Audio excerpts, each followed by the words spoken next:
तो guys welcome back to the study. This is Dheeraj Kumar. अभी हम लोग करने वाले हैं रगा का मॉक टेस्ट नंबर 1। और ये जो सीरीज चलने वाली धमाका रेगुलर एक मॉक टेस्ट आएगा रगा का और एक इंग्लिश का, ठीक है, कल से, कहने का मतलब 15 तारीख से, ठीक है। तो और 15 अप्रैल से इसके लिए रेडी हो जाना। और ये 02/2023 बैच को टारगेट में करके चल रहा हूँ। इसके अंदर करंट अफेयर मतलब आप टेस्ट सीरीज लगाओ, ठीक है। टेस्ट सीरीज लगाने के बाद खुद ही कहोगे ना कि सर फोड़ रहे हैं हम लोग एग्जाम में, बहुत मजा आएगा। एग्जाम में जब जाओगे ना तो डायरेक्टली आपको यहाँ से क्वेश्चन देखने के लिए मिलने वाले। चलो फिर, और आज के ना मार्क्स आप नीचे कमेंट करके बताओगे कितने आपने गेन किए। बट इसके पहले एक इंपॉर्टेंट बात, आप में से जितने भी लोग air force X and Y exam की तैयारी करें तो एक्स के लिए, वाई के लिए, एक्स एंड वाई के लिए, दोनों के लिए, तीनों के लिए चक्षु पब्लिकेशन की तरफ से बेस्ट बुक्स का लिंक मैं आपको डिस्क्रिप्शन में दे रहा हूँ, ठीक है। और ये जो बुक्स है ना, इनकी खासियत क्या है, ये सारी प्रैक्टिस सेट्स हैं। आप अगर एक्स ग्रुप की तैयारी कर रहे हो साइंस की, तो आप देखो 40 यहाँ पे टेस्ट सीरीज मिल जाएगी। अगर आप वाई ग्रुप, जिसको हम लोग अदर देन साइंस के नाम से जानते हैं, उसमें 50 टेस्ट सीरीज मिल जाएगी। और ये जो एक्स एंड वाई दोनों के लिए है, उसमें 25 टेस्ट सीरीज मिल जाएगी, सारी जो है ना हिंदी मीडियम में। और इन प्रैक्टिस सेट में टोटल आपको 25 प्रैक्टिस सेट मिलेगा एक्स एंड वाई में, जो कि क्वेश्चंस देख रहे हो आप। और क्वेश्चंस के साथ साथ आपको ना आंसर की और आंसर की के साथ में आपको डिटेल एनालिसिस, मतलब डिटेल सॉल्यूशंस में मिल जाते हैं, जो कि आपके एग्जाम के लिए बहुत ज़्यादा हेल्पफुल होने वाले हैं। तो सारे बुक्स का लिंक मैं आपको डिस्क्रिप्शन में दे रहा हूँ, आप जाके वहां से बाई कर सकते हो। अभी आ जाते हैं हम लोग अपने पहले क्वेश्चन के ऊपर कि अपना पहला क्वेश्चन क्या कह रहा है। फर्स्ट क्वेश्चन इज दैट कि अपना देखो कह रहा है ना कि निम्नलिखित में से किसने 2023 में सर्वश्रेष्ठ फीचर एनिमेटेड फिल्म का ऑस्कर जीता। तो देखो यहाँ पे एक चीज है ना, जो एनिमेटेड फिल्म जो ऑस्कर है वो सबसे मतलब बेस्ट कौन सा है 2023 का पूछा जा सकता है। Oscar for best feature animated films अभी रिसेंट की करंट अफेयर है। और आपको पता है कि पिछली 2 बार से एयरफोर्स को क्या कहते हैं ना, करंट अफेयर्स के मामला में सनक चुका है, वो कुछ भी पूछ रहा है। तो हम कुछ भी पढ़ेंगे, मतलब जो इंपॉर्टेंट है थोड़ा डिटेल में जाके। तो जब भी फीचर एनिमेटेड फिल्म ऑस्कर के बारे में पूछे तो याद रखो कि आप पिनोचियो मिला है, ठीक है। पिनोचियो नाम के एक फिल्म को मिला हुआ है, करेक्ट आंसर बी है। ओके गाइज, आगे देखो, लोकसभा का स्पीकर अपना इस्तीफा दे सकते हैं, ऑब्वियसली दे सकते हैं। किसको लेकिन ये सवाल आता है, तो राष्ट्रपति, प्रधानमंत्री, उपराष्ट्रपति या फिर डिप्टी स्पीकर को। तो गाइज यहाँ पे करेक्ट आंसर है आपका डिप्टी स्पीकर। और ये सारे टेस्ट सीरीज जो मतलब ये टेस्ट है ना, मैं आपको A to Z ऐप के ऊपर डाल दूंगा, आप फ्री में आराम से, जो यूट्यूब पे मैं करा रहा हूँ उन टेस्ट को फ्री में आप A to Z study app पे लगा पाओगे, रगा का अलग से, इंग्लिश का अलग से, फ्री टेस्ट वाले सेक्शन में। बट आप पेड टेस्ट सीरीज अगर और बाई करना चाहते हो तो 25+ टेस्ट सीरीज आपको मिल जाएंगे जस्ट 100 रुपीज में। ये टेस्ट सीरीज तो फ्री वाले मिल ही रही है आपको, लेकिन साथ ही साथ आपको और चाहिए, इतने से काम नहीं होगी। तो आपको just A to Z study app पे 100 रुपीज हमने प्राइस कर दिया, फिर इसकी प्राइस बहुत जल्द बढ़ने वाली है 149 तक। तो आप इसकी प्राइस बढ़ने से पहले बाई कर लो, ठीक है। इसमें 25+ टेस्ट सीरीज वाई ग्रुप के लिए वीडियो सोल्यूशन के साथ मिलेगी। लेकिन हाँ, अगर आप हमारी पेड कोर्स ज्वाइन करते हो तो आपको टेस्ट सीरीज वगैरह कुछ नहीं बाई करनी पड़ेगी। हमारी जितनी भी वीडियो कोर्सेज हैं उसके अंदर टेस्ट सीरीज और सारी पेड पीडीएफ वगैरह इसी के अंदर मिल जाती है, जिसकी प्राइस 600 रुपये है वाई ग्रुप की कंप्लीट क्लास। और वाई ग्रुप में रगा मैथ, रीजनिंग मैथ और रगा का इंग्लिश का जो भी चीज़ें, रगा में इंग्लिश, मैथ, जीके वगैरह सब कुछ मैं पढ़ा दूंगा इसी के अंदर। क्लासेस चल रही हैं, आप इसको ज्वाइन कर सकते हो। बाकी अगर कुछ समझ में नहीं आ रहा है ऐप डाउनलोड करने के बाद तो व्हाट्सअप करके पूछ लो 7279047787 पे, ठीक है। चलो फिर वहीं से अगर थर्ड क्वेश्चन देखिए, कुतुब मीनार का निर्माण किसने पूरा करवाया था। जनाब देखो, कुतुब मीनार का निर्माण किसने पूरा करवाया था, तो कहोगे सर कुतुबुद्दीन ऐबक। ना भैया, ऐसा नहीं, कुतुबुद्दीन ऐबक नहीं। कुतुबुद्दीन ऐबक ने तो वो स्टार्ट किया था, उसका निर्माण को, कंस्ट्रक्शन को स्टार्ट किया, बीच में मर गया, ठीक है। मरने के बाद इसको कंप्लीट कराया इल्तुतमिश ने। क्या नाम था उसका, इल्तुतमिश। और इल्तुतमिश कौन था, कुतुबुद्दीन ऐबक का दामाद।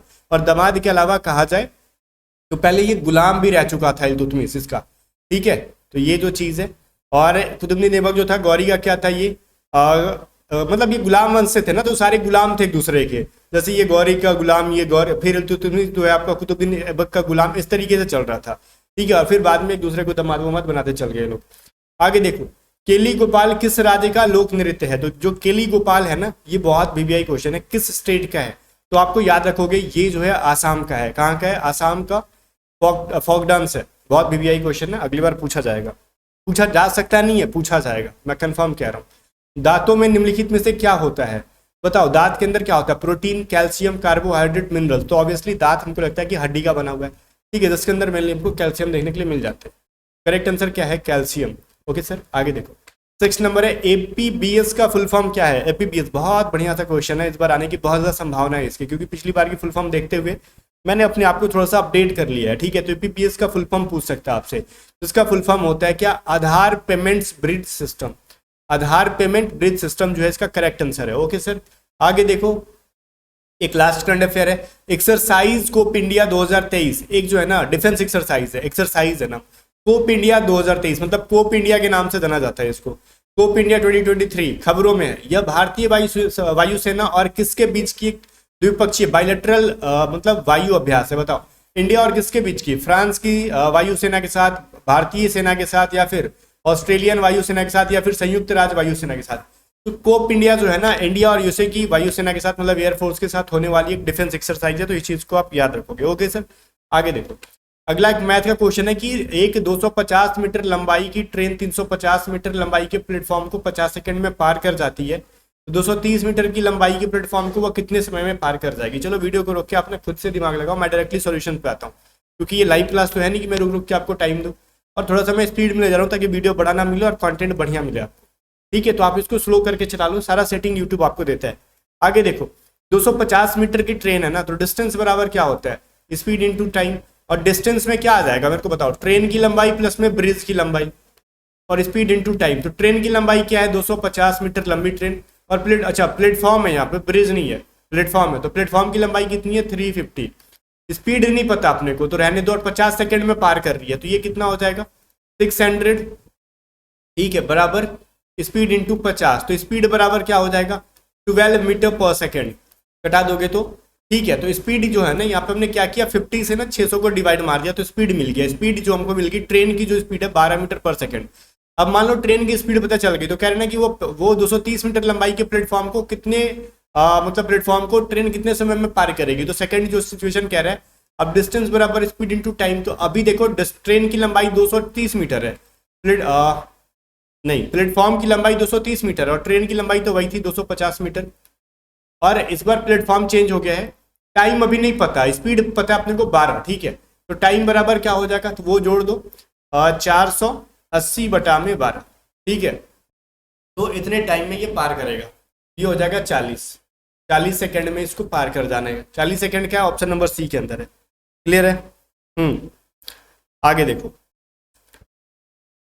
9th नंबर क्वेश्चन कह रहा है, एक परीक्षा में एक विद्यार्थी को जो है ना 30% अंक मिले और वह 12 अंक कम मिलने से फेल हो गया। उसी परीक्षा में एक और विद्यार्थी को 40% अंक मिले और उसे न्यूनतम पास होने के लिए अंकों में से 18 अंक कम मिलते हैं। तो पास होने के लिए अंक होने चाहिए। पहली बात की टोटल कितने मार्क्स का पेपर हुआ वो पता होना चाहिए। नहीं भी पता है तो रहने दो। देखो, मान लेते ना कोई एक इंसान है, उसको मान लो टोटल, अगर हमको नहीं पता है तो रहने दो, टोटल मार्क्स जो है ना, वो टोटल मार्क्स x है, तो x का अगर 30% मिल जाता है ना, तो भी वो फेल हो जाता है। अगर उसको 12 नंबर और मिल जाते तो ये पास हो जाता है। यही ना कहा कि 30% मिलने के बाद उसको 12 नंबर कम पड़ रहे थे पास होने के लिए, क्योंकि 12 नंबर से फेल हो गया। ठीक है, और सेकंड इंसान क्या है ना, उसको x का 40% मार्क्स मिल जाता है, तो कह रहा है कि उसको पासिंग मार्क्स से 18 नंबर जाता है। तो देखो, ये जो है पासिंग मार्क्स हो गया, पास होने के लिए 30% प्लस में 12 नंबर और ये 40% में अगर 12 घटा दे, क्योंकि तो पासिंग मार्क्स से ज्यादा है, तो दोनों बराबर हो जाएंगे। ठीक है, अगर इनको हम लोग क्या करेंगे, इस -12 को अगर इस साइड भेजें और x को इधर भेजें तो क्या हो जाएगा, प्लस में बदल जाएगा, ये -12 प्लस 12।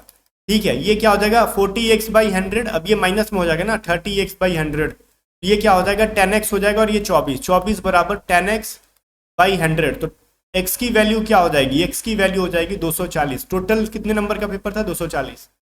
तो कह रहा है पास होने के लिए कितना अंक चाहिए, पास होने के लिए 240 का 30% में या तो 12 जोड़ दो, या फिर 240 के 40% में 12 घटा दो।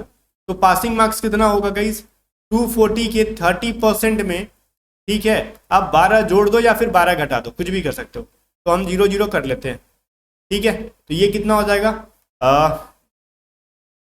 यहाँ पे अपने को क्या करना होगा, रुको, 30% में 12 जोड़ना था ना, ये नहीं आएगा बिकॉज हमने गलत किया। आपने नोटिस किया होगा, ये 18 अंक उसको ज्यादा मिला था, हमने यहाँ पे 12 लिख दिया था। ठीक है, हमने यहीं पे यहाँ पे लिखने में गलत किया और उसी के अकॉर्डिंग कैलकुलेशन करते चल गए।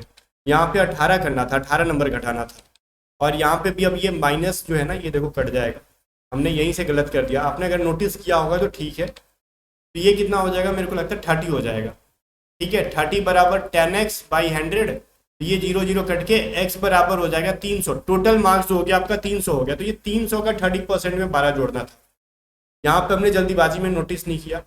300 का 30% निकाल के इसमें 12 जोड़ दो, या फिर 300 का 40% मिलके इसमें निकाल के इसमें 18 घटा दो। क्लियर है ना? चलो, ये 90 प्लस में 12 हो गया, तो ये 102 नंबर, तो 102 नंबर वो ला देता तो वो क्या हो जाता, पास हो जाता। क्लियर है? चलो, आप अगर ये रखते हो ना कि x का 40% में 18 घटा लो तो भी आपका 102 ही आएगा, करके देख लो आप। ठीक है, आगे देखो, एक वस्तु को ना, वस्तु का क्या कह रहा है, वस्तु का मूल्य 360 रुपए में बेचने पर उसको 10% की हानि होती है। यदि उसको 20% लाभ कमाना है तो वस्तु को कितने रुपए में बेचे? देखो, अगर उसको 10% का लॉस हो जाता है तो उसकी वैल्यू 360 होती है। तो 10% का लॉस का मतलब 90% पे बेच रहे हैं हम, तो 90% की वैल्यूएशन हम 360 लगा रहे हैं। अगर अपने को 20% प्रॉफिट चाहिए तो उसकी वैल्यू 120% हो जाएगी। तो कैसे निकालोगे? 360 बटा में 90 मल्टीप्लाई 120। तो ये तो मैंने पेड क्लासेस में पढ़ाया था, ये 4 बार में कट जाएगी तो 480 रुपीज। 20% की प्रॉफिट के लिए 480 रुपीज में बेचेगा तो उसको 20%। अगर क्रैमूल निकालना होता तो क्या करते हैं, 100% की वैल्यू रख लेते हैं यहाँ पे। क्लियर है? 100% रख देते हैं ना, तो फिर आपका क्या आ जाता, यहाँ पे 100 रख लेते तो उसकी कॉस्ट प्राइस आ जाती, मतलब 400 रुपये उसकी कॉस्ट प्राइस हो जाती। बट कॉस्ट प्राइस नहीं पूछा, 20% प्रॉफिट पूछा, तो 400 का 20% बढ़ाओगे तो यही आ जाएगा ना। आगे आ जाओ, क्योंकि 400 का 10% 40 होता है तो 20% 80 होगा। आगे देखो, उतना डिटेल में नहीं जाना था।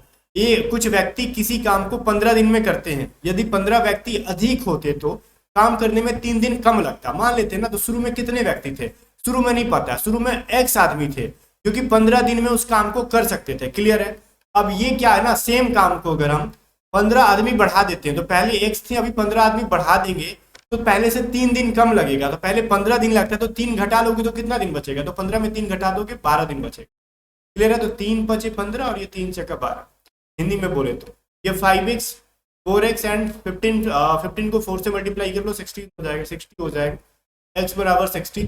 तो शुरू में कितने आदमी थे, कितने आदमी थे जनाब, तो 60। क्लियर है? आगे देखो, 12 नंबर क्वेश्चन कह रहा है एक काम को 6 दिनों में तथा बी जो है ना, ए एक काम को 6 दिनों में, बी एक काम को 9 दिनों में। मतलब एक काम क्या, वो सेम काम को अगर ए भाई को बैठा है वो 6 डेज में कंप्लीट करेंगे, लेकिन बी भाई को बैठाएंगे तो वो 9 डेज के अंदर खत्म कर डालेंगे। यदि वे 2 दिन तक एक साथ काम करते हैं तो अब कितना हिस्सा काम बचेगा?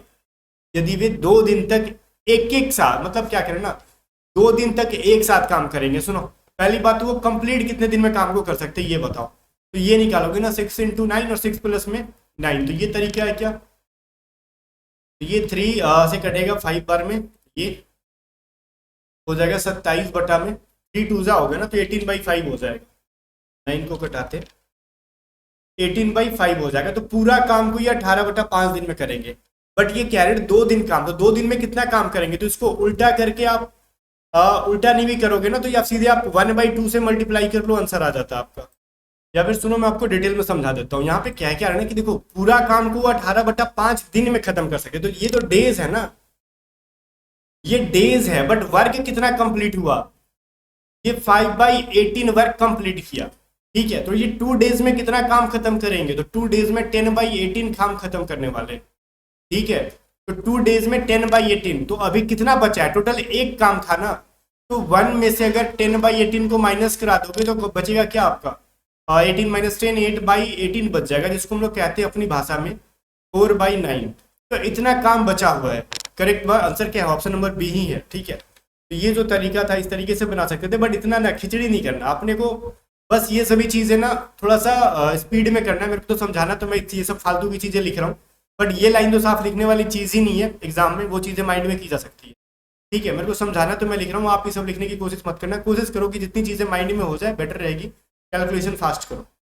30 नंबर क्वेश्चन क्या कह रहा है, ए अकेले एक कुर्सी 40 दिन में बना सकता है, बी अकेले सेम कुर्सी को 24 दिन में बना सकता है। ए और बी बारी बारी से एक एक दिन करके काम करते हैं, तो ए पहले दिन काम करता है, तो कुर्सी कितने दिन में बन सकती है। सुनो, ए और बी काम करते हैं, ए कितने 40 दिन में कर सकता है मान लो कोई काम को, तो अगला जो है बी 24 दिन में काम करेगा। वो ऑल्टरनेट डे पे काम करेंगे, एक दिन ए करेगा एक दिन बी करेगा, और पहले ए करेगा तो फिर दूसरे दिन बी करेगा, ऐसे। तो ऐसे क्वेश्चन को बनाने के लिए इनका सबसे पहले आप एलसीएम ले लो। एलसीएम कितना हो जाएगा ये चीज पता होना चाहिए। तो इनका एलसीएम हो जाना चाहिए, 4 × 12 120 और 24 × 5 120, 120 हो जाएगा। ठीक, अब जो एलसीएम ले लिया ना हमने, क्या किया ना, ए मान लो एक दिन में कितना काम करेगा 1 डेज में, 1 डे के अंदर कितना, डेज नहीं 1 डे के अंदर कितना काम करेगा ये पता होना चाहिए। तो 120/40 मतलब ये समझ में आ गया ना, ये 3 काम करेगा ए, और 1 डे में बी कितना काम करेगा 120/24, ठीक है, और ये कितना काम करेगा 5 काम, ठीक है। तो ये जो चीज है, ए आपका 3 काम करता है एक दिन में, बी 5 काम करता है, तो 2 दिन में हो गया ना ये 2 डेज में, 2 दिन, एक दिन ए और एक दिन बी मिल के देखो, एक दिन ए करेगा एक दिन बी करेगा, तो 2 दिन इन्होंने किया, तो 2 दिन में टोटल कितना काम किया 8 वर्क किया इन्होंने। हमारे पास टोटल कितना वर्क है 120 वर्क है, ठीक है। तो 120 को अगर हम 8 से डिवाइड कर दे तो कितना बचेगा, ये चीज बताओ मेरे को, यहाँ पे कितना वैल्यू आएगा। तो इसको डिवाइड मार के देखो आप लोग, तो 15 बार में ये कट जाएगा, तो मेरे हिसाब से ये 15 वर्ग कंप्लीट कर लेंगे दोनों मिलके, ठीक है। तो दोनों मिलके ना ये तो 15 डेज में काम खत्म कर लेंगे, 15 डेज में। तो ये क्या 15 डेज तो ऑप्शन में नहीं है, ठीक है। तो मेरे को ये देखो, ये 2 डेज का पेयर हमने लिया था ना यहाँ पे, एक दिन ए एक दिन बी, तो हमने यहाँ पे 2 डेज का लिया था पेयर, इसीलिए यहाँ पे हम 2 को मल्टीप्लाई करेंगे 15 से, तो हो गया 30 डेज। क्यों, क्योंकि एक दिन ए करेगा एक दिन बी करेगा, इस तरीके से काम करते जाए हम लोग, ये 30 डेज के अंदर काम कंप्लीट हो जाएगा, ठीक है। अगर आपको टाइम एंड वर्क आपने जिंदगी में कभी नहीं पढ़ा है ना, तो टेंशन मत लेना, हमने यूट्यूब पर भी पूरा पढ़ा रखा है बढ़िया से, प्लेलिस्ट में अगर देखोगे तो ये ऑल्टरनेट बेस पे कैसे काम करते हैं पूरा डिटेल में मैंने पढ़ाया। अदरवाइज आपको पहली वीडियोस देखने में इंटरेस्ट नहीं है तो पेड क्लासेस ज्वाइन कर लो, वहां पे डिटेल में पढ़ लोगे। अब डिपेंड करता है पर्सन टू पर्सन वो किस तरीके से पढ़ पाएंगे। 14 नंबर देखो, अंकित मूल्य पे 10% की डिस्काउंट देने के बाद दुकानदार को 15% का मुनाफा हो जाता है, ठीक है। 10% का डिस्काउंट देंगे, मान लेते हैं मार्क प्राइस अपना 100 है, तो पूछ रहे ना कि लागत मूल्य और अंकित मूल्य का क्या रेशियो है, ठीक है। तो मान लेते हैं मार्क प्राइस 100 है, तो उस पर अगर 10% का डिस्काउंट दोगे तो आप, ठीक है, तो कितने में सेल कर रहे हो आप 10% का डिस्काउंट देने पे 90 रुपीज में। आपको अगेन प्रॉफिट भी होता है कितना 15%, तो कॉस्ट प्राइस कितना होगा ये बताओ।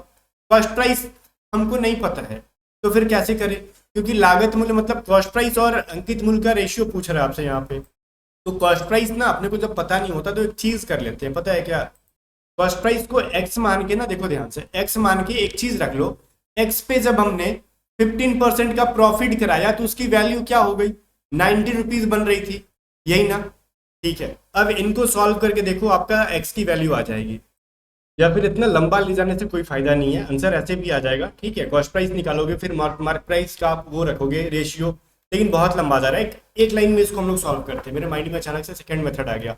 देखो ये सिंपली कह रहे हैं कि कॉस्ट प्राइस और मार्क प्राइस का रेशियो बताओ। भाई सुनो, एक चीज मैं पूछ रहा हूँ ना कि कॉस्ट प्राइस और मार्क प्राइस, तो कॉस्ट प्राइस पे 15% का प्रॉफिट होता है, मेरे को ये चीज बताओ कब, जब मार्क प्राइस को हम लोग 10% कम कर दे रहे हैं तब। तो ये 90 मतलब 90/100 कर दो, ठीक है। तो यही चीज था आपसे पूछ रहा है, यही चीज निकाल दो।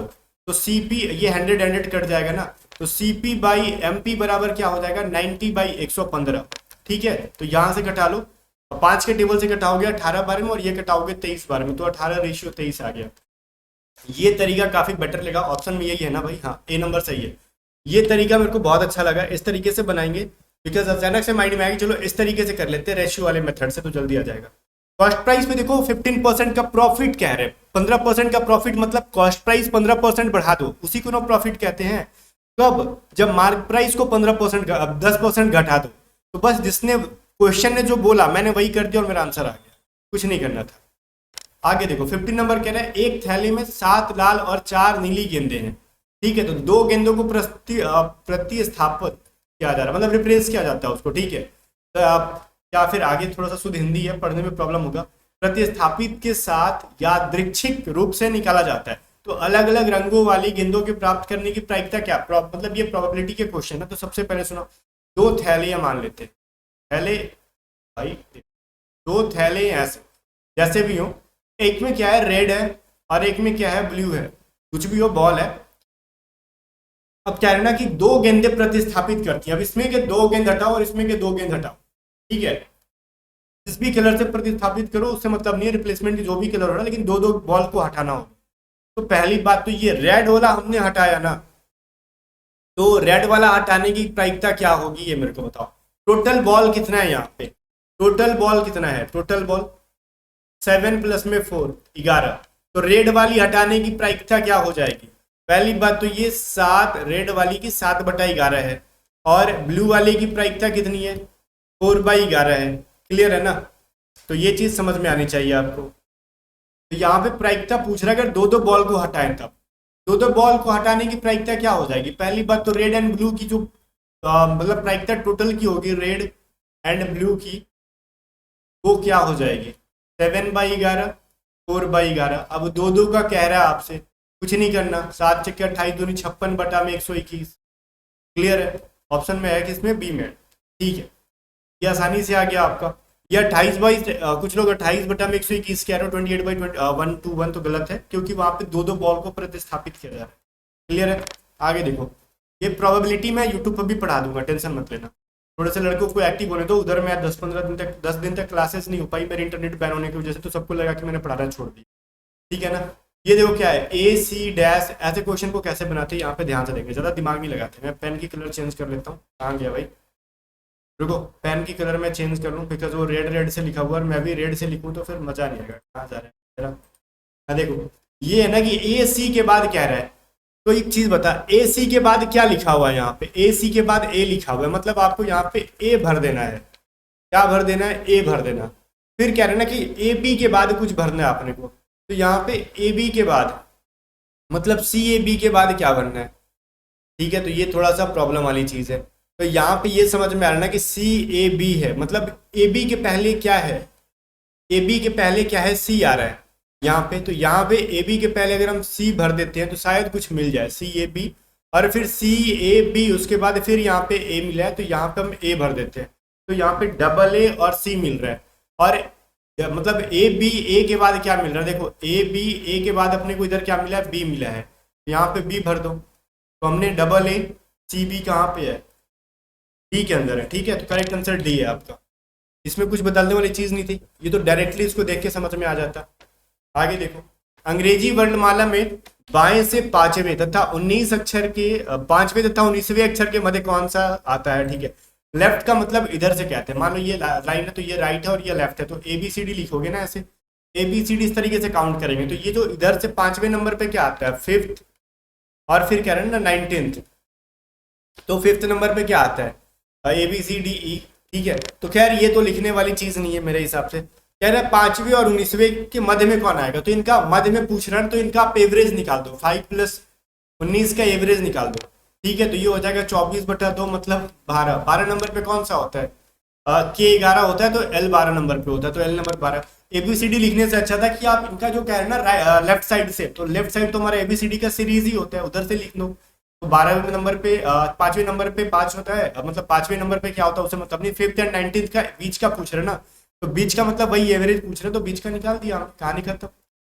ये है शॉर्टकट। आगे देखो कह रहा है कुछ लड़के पंक्ति में बैठे हुए बैठने दो इनको। ठीक है पंक्ति में पी जो है ना बाईं तरफ से है 14वें स्थान पर ओके और क्यू दाईं तरफ से है 7वें स्थान पर। 4 लड़के इन दोनों के बीच में बैठे तो पंक्ति में कुल कितने लड़के बैठे हुए। अच्छा कुछ ऐसा है क्या पी जो है ना लेफ्ट से बैठा है 14th इधर से काउंट करोगे तो 14th नंबर पे बैठेगा। क्यू भाई को अगर राइट से काउंट करे तो ये कहाँ है भाई क्यू दाईं तरफ से 7वें स्थान पे 7th में हिंदी में लिखा है 7th देखो यहाँ पे लिखा है 7वें स्थान और इनके बीच में 4 लड़के बैठे हुए और 4 बॉयज आर देयर। ठीक है तो पहली बात तो पी से पहले पी को लेके 14 लोग क्यू से पहले क्यू को लेके 7 लोग और बीच में 4 लोग। क्लियर है 4 4 8 और 8 7 कितना हो गया आपका 16 और ये 26 टोटल लड़के कितने हैं। यहाँ पे आंसर गलत आ गया क्या या फिर मैंने गलती काउंट ही कर दिया। अच्छा 7 तो क्या हो जाएगा ना 7 और 8 तो यहाँ पे 15 हो जाएगा ना मैंने 6 जोड़ दिया 16। समटाइम ये होता है मिस्टेक तो जोड़ने में इस तरीके से कैलकुलेशन मिस्टेक हुआ तो फिर कहानी खत्म हो जाती है। ओके ना आगे देखो ऑप्शन नंबर डी यहाँ पे मैंने 7 फिर मैं 7 बोल रहा हूँ 4 4 8 और 8 7 15 होता है मैंने 16 कह दिया। 90 नंबर कह रहा है इसमें आपको डेटा को फिल करना है इस जो दे रखा है उसके अकॉर्डिंग जो दे रखा है उसके अकॉर्डिंग अगर फिल करते हैं हम लोग तो क्या फिल करेंगे बताओ 5 3 8 4 2 = 21। इसमें से मतलब शुरू से रखते जाओ पहले क्या 5 पहले वाले ऑप्शन के अकॉर्डिंग चले तो मल्टीप्लाई कर दो 3 प्लस में फिर क्या 8 है और -4 है डिवाइडेड बाई 2 क्या इसकी वैल्यू 21 आती है पता चल जाएगा। अभी तो 2 बार में कटेगा ये 5 3 जा 15 प्लस में 8 माइनस 2, ठीक है। अब ये कर लो 23 माइनस 2 बराबर 21 आ गया। करेक्ट आंसर है ए आ रहा है, बहुत बढ़िया, ये आपका आंसर आ गया। इस तरीके से एक को कह सकते हैं कि हाँ भाई तुम सही हो। अगला देखो, कह रहा माला और लाली बहनें हैं। माला और लाली क्या है? माला, माला है ना ये, माला और लाली ये दोनों बहनें हैं, ठीक है। महेश देव के पिता हैं, अभी देव कौन है नहीं पता। आगे कह रहे गार्गी माला और देव की माता है। माला, ये माला और देव की मतलब माला की जो माता है ना ये गार्गी है, ये देव की भी माता है, मतलब देव इनका भाई हो जाएगा। अब देव के पिता जो हो जाएंगे वो गार्गी की हस्बैंड हो जाएंगे, क्या नाम है उनका? महेश। तो ये माला है ना, माला लाला लाली और देव भाई बहन हो गए सारे। तो कह रहे हैं महेश के पिता जो है ना, अब ये महेश के फादर जो है वो लाली से कैसे, तो लाली के पिता क्या लगेंगे? Grandfather, paternal grandfather, option number D के अंदर है। दादाजी को पैटर्नल ग्रैंडफादर और नाना जी को मैटरनल ग्रैंडफादर, याद रखिएगा। 21 देखो, 0 7 26 63 1 2 4, क्या क्या क्या क्या इसके अंदर है? पहले एक का क्यूब करके एक माइनस कर दिया, 0 आ गया। दो का क्यूब करके एक माइनस कर दोगे तो क्या हो जाएगा? 7 आ जाएगा। 3 का क्यूब करके एक माइनस कर दोगे 26 आ जाएगा। 4 का क्यूब करके 1 माइनस करोगे 63। 5 का क्यूब करके 1 माइनस करोगे 1 2 4। इस बार 6 का क्यूब करके 1 माइनस कर दो, आपका आंसर आ जाएगा 215 हो जाएगा। करेक्ट आंसर कहाँ पे? ऑप्शन नंबर बी के अंदर है।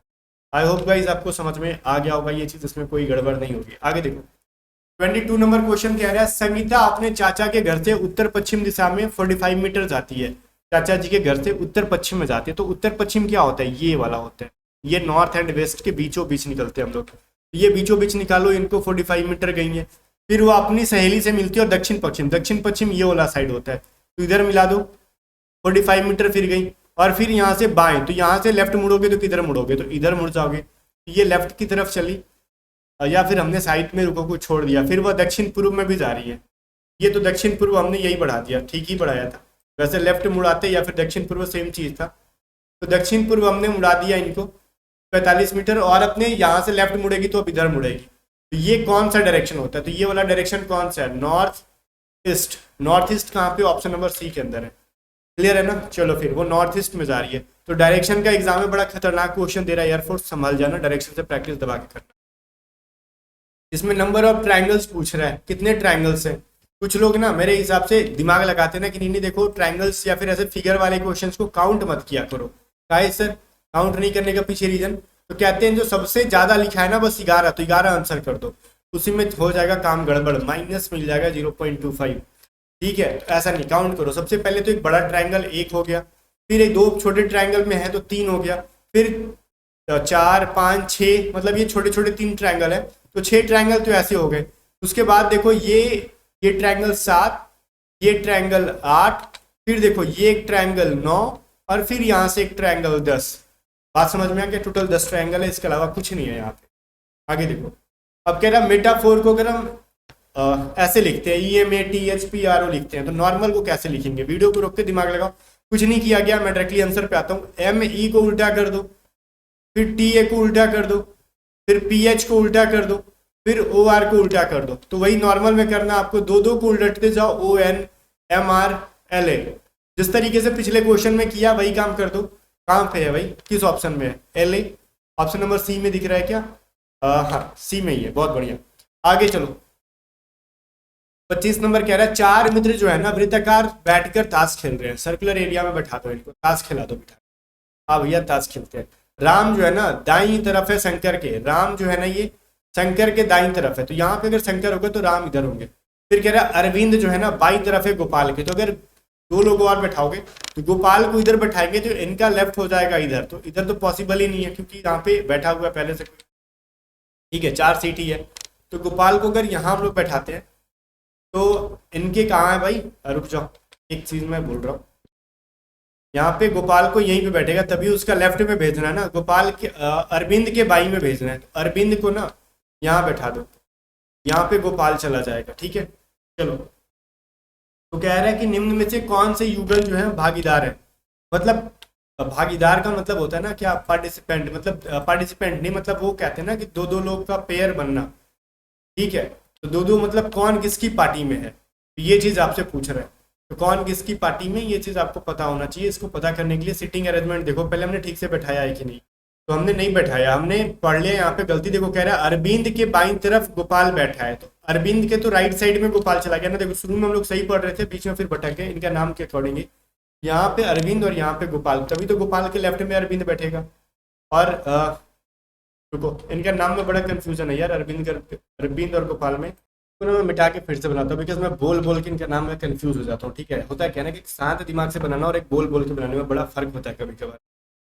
ये क्वेश्चन क्या कह रहा है, राम के, अच्छा राम की दाईं तरफ है, मैंने बाईं तरफ इसको पढ़ा था भाई, मैं बोलूँ कैसे गड़बड़ हो रहा है। राम के दाईं तरफ, राम अगर यहाँ पे होंगे तो इनके राइट में कौन बैठे हैं, इधर तरफ शंकर बैठे हैं। ठीक है, शंकर बैठे हैं। अब क्या कह रहा है, अरविंद के बाईं तरफ, अगर अरविंद यहाँ पे बैठेंगे तभी तो इनके बाईं तरफ गोपाल होंगे। तो ठीक है, जो सामने सामने बैठते हैं वो एक दूसरे के पार्टनर होते हैं, तो राम एंड गोपाल पार्टनर है, और शंकर और अरविंद है, तो शंकर और अरविंद ऑप्शन में नहीं है, तो राम एंड गोपाल बना दो, option number D.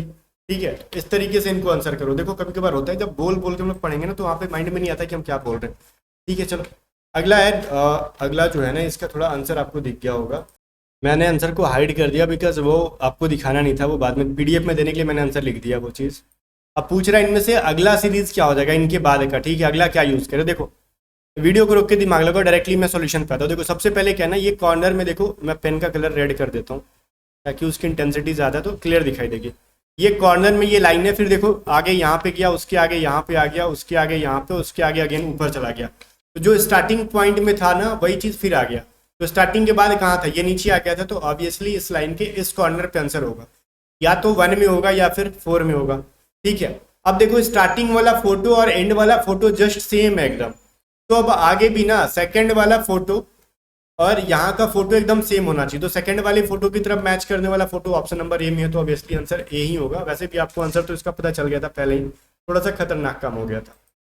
27 number question देखो, 27 नंबर क्वेश्चन में कह रहे हैं ना कि इसके बाद का सीरीज बताओ क्या है। तो ये देखो यहाँ पे एक स्क्वायर के अंदर ऐसे जो लाइन खींचा हुआ है ना, ये अगले फोटो में इस कॉर्नर पे आ गया। ठीक है, तो ये जो स्टार वाला है ना अगले कॉर्नर में कहाँ पे जाएगा, यहाँ पे आ जाएगा। क्लियर है, ये स्टार यहाँ पे आने वाला है, तो यहाँ पे कहाँ पे है, इसके अंदर है, और ए और डी के अंदर है, या तो ए होगा या तो डी होगा। अब इन दोनों में फर्क क्या है ना, नीचे का देखो या फिर इधर के कॉर्नर का देखो, ये वाला पहले फोटो की तरह इसके अंदर ये सर्कल है।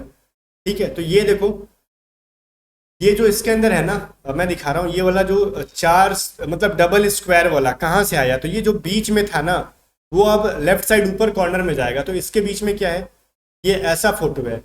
ठीक है, तो ये कहाँ जाएगा, लेफ्ट साइड कॉर्नर में जाएगा, तो लेफ्ट साइड कॉर्नर में ए के अंदर है, तो आराम से ए को अंतर कर दो, देखते हैं क्या है, इसका भी आंसर ए ही है। ओके, आगे देखो 28 नंबर क्वेश्चन देखो क्या है। 28 नंबर क्वेश्चन में भी सेम काम करना होगा आपको, देखना होगा कि इसका कौन सा किस तरीके से आगे की तरफ बढ़ रहा है। ठीक है, कौन सा किस तरीके से आगे की तरफ बढ़ रहा है। तो देखो यहाँ पे एस जो है आगे चल के बीच में जाता है, तो यहाँ पे जो पेंटागन है आगे चल के बीच में जाना चाहिए, तो पेंटागन बीच में कहाँ पे, एक तो ए के अंदर और एक डी के अंदर है। क्लियर है, अब आगे देखते हैं ना, यहाँ पे जो सेकंड में फोटो था आगे चल के ये नीचे कॉर्नर में जा रहा है, तो दोनों में तो खैर कॉर्नर का फोटो सेम ही है, और नीचे का जो फोटो है वो भी सेम ही है। ठीक है, तो ये इधर का फोटो का देखो, इधर का फोटो ये जो है ना बॉटम में जो है, राइट साइड में बॉटम में, उनको मैंने मतलब देख लेते हैं कौन किस में क्या होगा। तो इसका पेंटागन जो है ना, चलो छोड़ो, इसमें बीच में आगे जो है ना ट्रायंगल आया, वो नीचे की तरफ जो ट्रायंगल बॉटम में था वो ऊपर आ गया, तो इसके नीचे में क्या है, ये सर्कल का हाफ डार्क है, तो अगली बार ये देखो हाफ डार्क यहाँ पे आना चाहिए, तो ए इसका बिल्कुल भी करेक्ट आंसर है। बहुत बढ़िया, इस तरीके से हम निकाल लेंगे। लास्ट के 2 क्वेश्चन और है, देखो यहाँ पे क्या है भाई, आगे का सर्कल देखो अगले वाले में कहाँ गया, गायब हो गया है, तो फिर क्या किस तरीके से आंसर करें।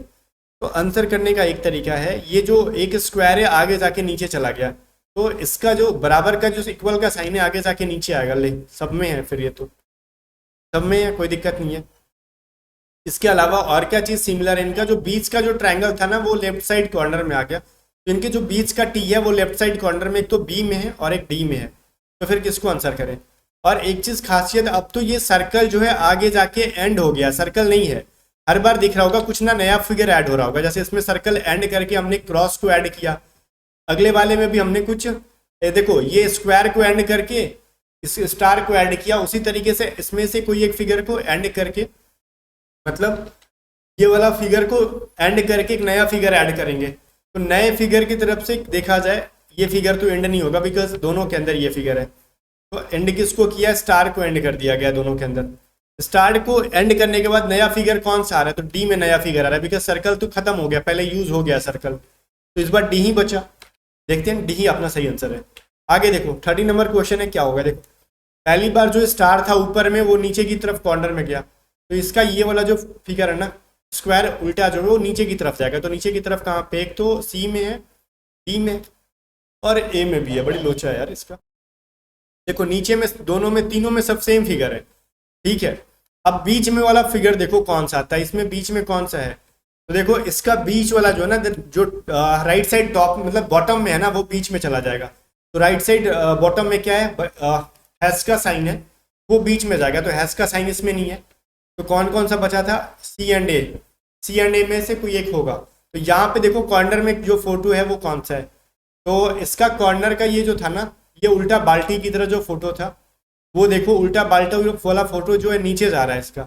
ये उल्टा बाल्टी वाला फोटो देखो नीचे जाना चाहिए, तो ए में भी है और इसमें भी है। तो ये कॉर्नर का फोटो देखते हैं कि अगला कौन आ रहा है, इसमें अगला कौन आ रहा है, तो ये बीच वाला चला जा रहा है यहाँ पे, ठीक है। तो यहाँ पे बीच में क्या है भाई, ये ऊपर चला जाएगा। बीच का ये जो पार्ट है ऑप्शन नंबर ए का ये वाला पार्ट बीच में जो था ना ये ऊपर की तरफ यहाँ पे आएगा। तो ए बिल्कुल भी इसका सही आंसर होना चाहिए, बहुत सही है, ठीक है। अगर आपके बताओ कमेंट करके कितने क्वेश्चन आपने सही किए। बाकी जाने से पहले फिर से पेड क्लासेस के बारे में याद रखना, इनरोल करो। अगर कुछ समझ में ना आए तो व्हाट्सअप करके पूछ लो, या फिर आप सिर्फ टेस्ट सीरीज भी बाय कर सकते हैं। ए टू जेड स्टडी ऐप को डाउनलोड करके। मिलते हैं नेक्स्ट वीडियो में, तब तक के लिए बाय। वीडियो को लाइक करके शेयर कर देना।